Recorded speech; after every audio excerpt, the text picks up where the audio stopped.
बोलिए शंकर भगवान की जय, दुर्गा माता की जय, मार्कंडेय पुराण की जय।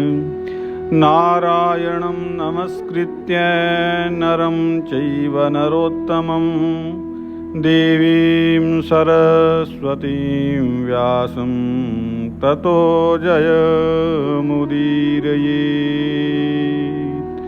तो मार्कंडेय पुराण की कथा आप सुन रहे हैं। सुकृस मुनि के पुत्रों के पक्षी की योनि में जन्म लेने का क्या कारण बना।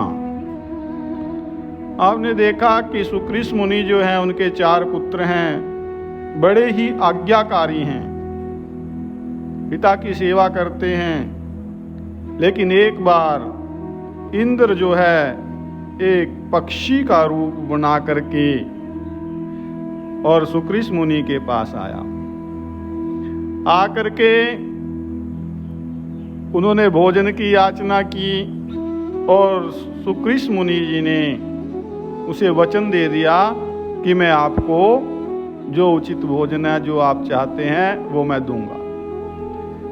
ऐसा जब सुकृस मुनि जी ने कहा तो पक्षी रूपधारी इंद्र जो है क्या कहते हैं कि मुझे तो मनुष्य का मांस खाने के लिए चाहिए, उसी से मेरी विशेष तृप्ति होती है। तो ऋषि ने कहा कि अरे कहाँ मनुष्य का मांस। आगे कथा शुरू होती है। जब उन्होंने मांस मांगा तो ऋषि ने कहा कि अरे कहाँ तो मनुष्य का मांस और कहाँ तुम्हारी वृद्धावस्था। जान पड़ता है कि जीव की दूषित भावनाओं का सर्वथा अंत कभी नहीं होता। आयु बड़ी हो जाती है लेकिन उसकी जो दूषित भावनाएं हैं वो हमेशा बनी रहती हैं, बिल्कुल खत्म नहीं होती, कुछ ना कुछ रह जाती हैं। और फिर विचार किया कि ओहो, मुझे ये सब कहने की जरूरत भी क्या है, आवश्यकता भी क्या है, क्योंकि जिसे देने की प्रतिज्ञा कर ली गई तो उसे देना ही चाहिए। मैंने तुमसे प्रतिज्ञा की है, वचन दिया है तुम्हें, तो मैं भोजन दूंगा। और मेरा तो ऐसा ही मन में हमेशा भाव बना रहता है कि जो कह दिया तो करना है। तो इंद्र से इस प्रकार कहते हुए अपनी प्रतिज्ञा पूरी करने का निश्चय करके विप्रवर सुकृस ने हम सबको, वो पक्षी सुना रहे हैं कि हम उनके पुत्र थे सुकृस मुनि के, तो अपने चारों पुत्रों को बुला लिया, अर्थात हमें बुला लिया और हमारे गुणों की बारंबार प्रशंसा की। प्रशंसा करते हुए कहा कि पुत्रों, यदि तुम लोगों के विचार से पिता परम गुरु और पूजनीय हो तो निष्कपट भाव से मेरे वचन का पालन करो। तो उनकी ये बात सुनते ही हम सब लोगों ने बड़े आदर के साथ कहा कि पिताजी, आप जो कुछ भी कहेंगे, जिस कार्य के लिए भी आज्ञा देंगे, उसे हमारे द्वारा पूर्ण किया हुआ ही समझिए। इस प्रकार जो है प्रतिज्ञा हो गई। तो ऋषि जी कहते हैं कि पुत्रों, ये पक्षी जो है भूख प्यास से पीड़ित होकर के मेरी शरण में आया है। तुम लोग शीघ्र ही ऐसा करो जिससे तुम्हारे शरीर के मांस से क्षण भर में इसकी तृप्ति हो जाए और तुम्हारे रक्त से इसकी प्यास बुझ जाए। यह सुन करके हमें व्यथा हुई। किनको व्यथा हुई? जिन्होंने पीछे ये कथा सुनी है वो समझ रहे हैं कि वो 4 पक्षी जो हैं ये कथा समीक ऋषि को सुना रहे हैं अपने पिता की। ये सुन करके हमें बड़ी व्यथा हुई कि हम उन ऋषि के पुत्र थे सुकृस के, जिनकी परीक्षा लेने के लिए इंद्र आया था। तो उन्होंने कहा हमारे पिता ने कि अपना मांस, अपना रक्त इस पक्षी को दे दो। लेकिन हम तो व्यथित हो गए, हमारे शरीर में कंपन हो गया, मन में भय छा गया, हम सहसा बोल उठे यो इसमें तो बड़ा कष्ट है, बड़ा कष्ट है। यह काम हमसे नहीं हो सकता। कोई भी समझदार मनुष्य दूसरे के शरीर के लिए अपने शरीर को नष्ट क्यों करेगा, अथवा वध अपना वो कैसे कर सकता है किसी को बचाने के लिए। इसलिए हम लोग ये काम नहीं करेंगे। तो हम ऐसे बातें कर रहे थे आपस में, हमारी ऐसी बातें सुनी तो वो जो मुनि हैं हमारे पिता, वो क्रोध से जल उठे और अपनी लाल लाल आंखों से हमें दग्ध करते हुए, जैसे आंखों से हमें जला रहे हो, अपनी लाल लाल आंखों से हमें दग्ध करते हुए से पुनः इस प्रकार बोले कि अरे मुझसे इसके लिए प्रतिज्ञा करके भी तुम लोग ये कार्य नहीं करना चाहते, इसलिए मेरे शाप से दग्ध होकर के तुम लोग पक्षियों की योनि में जन्म लोगे। हमसे यों कह करके उन्होंने शास्त्र के अनुसार अपनी अंत्येष्टि क्रिया की, जो मृत्यु के समय की क्रिया होती है, वो ऊर्ध्वदैहिक संस्कार की विधि पूर्ण की। इसके बाद वे उस पक्षी से बोले कि हे खगश्रेष्ठ, अब तुम निश्चिंत होकर के मुझे भक्षण करो, अर्थात मुझे खा लो। मैंने अपना ये शरीर तुम्हें आहार के रूप में समर्पित कर दिया, भोजन के लिए दे दिया। पक्षीराज, जब तक अपने सत्य का पूर्ण रूप से पालन होता रहे, यही ब्राह्मण का ब्राह्मणत्व कहलाता है, तभी तक वो ब्राह्मण है। ब्राह्मण दक्षिणा युक्त यज्ञों अथवा अन्य कर्मों के अनुष्ठान से भी वो महान पुण्य नहीं प्राप्त कर सकते जो उन्हें सत्य की रक्षा करने से प्राप्त होता है। यही ब्राह्मणत्व है। कर्मणान्येन वा विप्रैर यत् सत्य परिपालनात्, ऐसा लिखा हुआ है यहाँ। तो महर्षि का ये वचन सुना, सुन करके पक्षी रूपधारी इंद्र के मन में बड़ा विस्मय हुआ कि ऐसे ऋषि वे अपने देव रूप में प्रकट हो गए उसी समय, और प्रकट हो करके कहते हैं कि हे विप्रवर, मैंने आपकी परीक्षा के लिए ये अपराध किया है। हे शुद्ध बुद्धि वाले महर्षि, आप इसके लिए मुझे क्षमा कर दें और बताइए आपकी क्या इच्छा है जिसे मैं पूर्ण करूं। अर्थात वर देने के लिए तैयार हो गए इंद्र देवता। और फिर कहा कि आपने अपने सत्य वचन का पालन करने से आपके प्रति मेरा बड़ा प्रेम हो गया है। जो आपने अपने सत्य वचन का पालन किया है, अपना प्रण निभाया है, उससे आपके प्रति मेरा प्रेम बढ़ गया।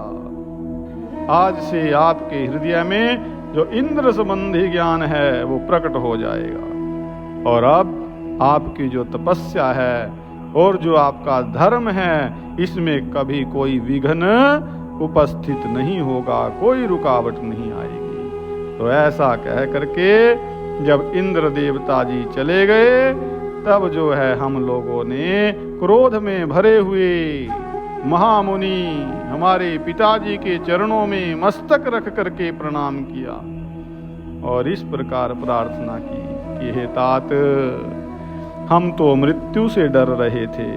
हे महामते, आप हम दीनों के अपराध को क्षमा करें। हम लोगों को जीवन बड़ा ही प्रिय है। चमड़े, हड्डी और मांस के समूह तथा पीव और रक्त से भरे हुए इस शरीर में, जहां हमें तनिक भी आसक्ति नहीं रखनी चाहिए, लेकिन क्या करें, वहीं हमारी इतनी आसक्ति है, इससे मोह है।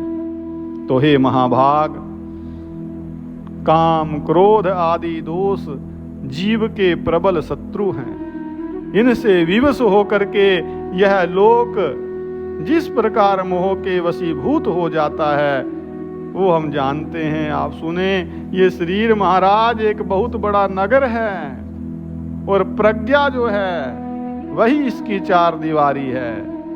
हड्डियां ही इसमें खंबे का काम देती हैं, चमड़ा ही इस नगर की दीवार है, और जो समूचे नगर को रोके हुए हैं, मांस और रक्त के पंख का, कीचड़ का इस पर लेप चढ़ा हुआ है।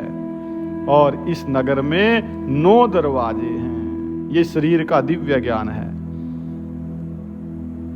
इसकी रक्षा में बहुत बड़ा प्रयास करना होता है। नस नाड़ियां इसे सब ओर से घेरे हुए हैं और जो चेतन पुरुष है वही इस नगर के भीतर राजा के रूप में विराजमान है और इसके 2 मंत्री हैं उस चेतन पुरुष के। कौन कौन से? बुद्धि और मन।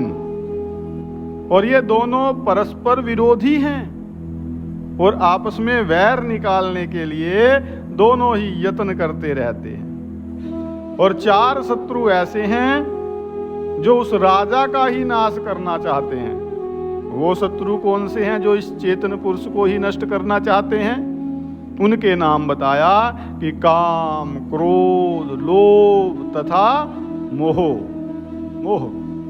जब राजा उन 9 दरवाजों को बंद किए रहता है बताया, तब उसकी शक्ति सुरक्षित रहती है और वह सदा निर्भय बना रहता है। वह सबके प्रति अनुराग रखता है और इसलिए शत्रु उसका पराभव नहीं कर पाते। परंतु जब वो नगर के सब दरवाजों को खुला छोड़ देता है तो उस समय जो राग नामक शत्रु है, नेत्र आदि द्वारों के ऊपर वो आक्रमण करता है और सर्वत्र व्याप्त रहने वाला, सब जगह रहने वाला, बहुत विशाल और 5 दरवाजों से वो इस नगर में प्रवेश करने वाला है। और जैसे ही वो प्रवेश करता है उसके पीछे पीछे 3 और भयंकर शत्रु इस नगर में घुस जाते हैं। तो 5 इंद्रिय नामक द्वारों से शरीर के भीतर प्रवेश करके राग, ये जो है राग नाम का शत्रु, ये मन तथा अन्य अन्य जो इंद्रियां हैं उनके साथ संबंध जोड़ लेता है। तो इस प्रकार इंद्रिय और मन को वश में करके वो दुर्धर्ष हो जाता है और समस्त दरवाजों को काबू करके 4 दीवारी को नष्ट कर देता है। अब जब मन राग के अधीन हो जाता है, इसको देख करके बुद्धि जो है वो भी तत्काल नष्ट हो जाती है, पलायन कर जाती है। जब मंत्री साथ नहीं रहते, ना तो मन और ना बुद्धि, तब जो अन्य पुरवासी हैं उस नगर के वासी, वो भी उसको छोड़ देते हैं और फिर जो है शत्रुओं को उसके छिद्र का ज्ञान हो जाने से राजा उनके द्वारा नाश को प्राप्त होता है, नष्ट हो जाता है। तो इस प्रकार जो है राग, मोह, लोभ तथा क्रोध, ये दुरात्मा शत्रु मनुष्य की स्मरण शक्ति का नाश करने वाले हैं। कैसे?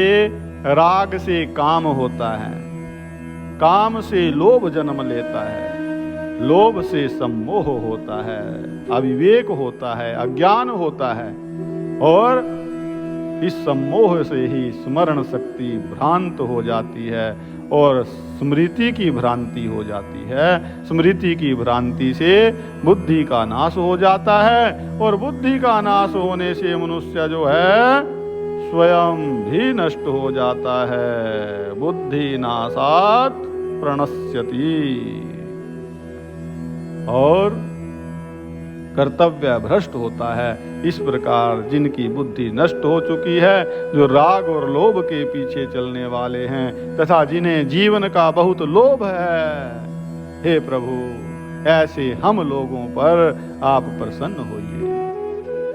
और ये जो श्राप आपने हमें दिया है मुनि श्रेष्ठ पिताजी, वह हमारे ऊपर लागू ना हो, ऐसी कृपा कर दो, क्योंकि तामसी योनि बड़ी कष्टदायिनी है, ये पक्षियों की योनि, हम उसे कभी प्राप्त ना हो। जब उन्होंने अर्थात हमने, वो पक्षी सुना रहे हैं, हमने प्रार्थना की अपने पिता से उस जन्म में, तो उन ऋषि ने कहा कि पुत्रो, आज तक मेरे मुख से कभी झूठी बात नहीं निकली, इसलिए मैंने जो कुछ कहा है वह कभी मिथ्या नहीं होगा। और मैं यहाँ दैव को ही, होनी को ही प्रधान मानता हूँ। दैव को, भाग्य, उसके सामने पौरुष भी व्यर्थ है। आज दैव ने मुझसे बलपूर्वक ये अयोग्य कर्म करा डाला, जिसकी मैंने कभी मन में कल्पना भी नहीं की थी। पुत्रो, तुम लोगों ने प्रणाम करके मुझे प्रसन्न किया है, और इसलिए ये तिर्यक योनि में जन्म लेने पर भी, पक्षियों की योनि में जन्म लेने पर भी तुम्हें परम ज्ञान प्राप्त होगा, और ज्ञान से ही तुम्हें सन्मार्ग का दर्शन होगा। तुम्हारे क्लेश और पाप धुल जाएंगे तथा तुम्हारे मन में किसी प्रकार का संशय भी नहीं रहेगा। तो इस प्रकार मेरे प्रसाद से ज्ञान पा करके तुम परम सिद्धि को प्राप्त कर लोगे। तो ये कथा कौन सुना रहे हैं, जरा ध्यान करें। ये 4 पक्षी जो हैं अपने पूर्व जन्म की कथा उन समीक ऋषि जी को सुना रहे हैं, जिन्होंने उनकी उस घंटे के नीचे से रक्षा की है, पाल पोस के थोड़ा बड़ा किया, और अब वो जाने की आज्ञा मांग रहे थे। तो समीक ऋषि ने पूछा था कि आप इस प्रकार इतने ज्ञानी कैसे बने और मनुष्य की तरह कैसे बोलते हैं, कौन हो? तो उन्होंने अपने पूर्व जन्म का ये वृतांत सुनाया है। तो सुनाते हैं, कहते हैं कि हे ऋषिवर, इस प्रकार जो है पूर्व काल में दैववश पिता ने हमें शाप दे दिया। तब से बहुत काल के बाद हम दूसरी योनि में आए, युद्ध भूमि में उत्पन्न हुए, और फिर आपके द्वारा हम लोगों का पालन हुआ। यही हमारे पक्षी योनि में आने की कहानी है, कथा है। संसार में कोई भी जीव ऐसा नहीं है जिसे दैव के द्वारा बाधा ना पहुंचती हो, क्योंकि समस्त जो जीव हैं, समस्त जंतुओं की चेष्टा दैव के ही अधीन है। सर्वेषामेव जंतूनाम दैवाधीनम ही चेष्टितम, ऐसा यहाँ लिखा है। तो मार्कंडेय जी ये कथा सुना रहे हैं इसको जैमिनी जी को, जो उनसे अपने प्रश्नों का उत्तर चाहते हैं महाभारत संबंधी। भाई जाओ, इस प्रकार के वो पक्षी हैं। तो उनकी बात सुन करके महाभाग समीक मुनि ने अपने पास बैठे हुए उन द्विजों से कहा। जब पक्षियों ने समीक ऋषि जी को ये सारी वार्ता अपने पूर्व जन्म की सुना दी, तो समीक ऋषि जी ने अपने शिष्यों से कहा कि देखो, मैंने तुम लोगों को पहले ही बताया था कि ये कोई साधारण पक्षी नहीं है, कोई श्रेष्ठ द्विज हैं, जो कि अलौकिक युद्ध में जन्म लेकर भी मृत्यु को प्राप्त नहीं हुए। और इसके बाद महात्मा समीक ने अत्यंत प्रसन्न होकर के उन्हें जाने की आज्ञा दी, और फिर वे 4 पक्षी जो हैं वृक्षों और लताओं से सुशोभित पर्वतों में श्रेष्ठ विंध्यगिरी पर चले गए, विंध्यगिरी पर्वत पर चले गए। और तब से आज तक वे धर्मात्मा पक्षी तपस्या और स्वाध्याय में संलग्न हैं, और समाधि के लिए दृढ़ निश्चय करके उस पर्वत पर ही निवास करते हैं। तो मार्कंडेय जी कहते हैं जैमिनी ऋषि जी को कि ऋषिवर, आप उनके पास जाओ, वे ही आपके इन सारे प्रश्नों का उत्तर विस्तार से देंगे। तो इसके बाद जो है ये जैमिनी ऋषि जी उन पक्षियों के पास जाएंगे, और कैसे वहां पहुंचते हैं, और कैसे वार्तालाप शुरू होता है, और किस प्रकार दिव्य ज्ञान से ओत प्रोत वो पक्षी जैमिनी ऋषि जी के प्रश्नों का उत्तर देते हैं, वो आगे की कथा में आज यहीं पर विश्राम देते हैं। बोलिए मार्कंडेय पुराण की जय हो, बोलिए दुर्गा माता की जय हो, शंकर भगवान की जय हो। सर्वे भवन्तु सुखिनः, सर्वे सन्तु निरामया, सर्वे भद्राणि पश्यन्तु, मा कश्चित् दुःखभाग् भवेत्। ओम शांतिः शांतिः शांतिः। ओम।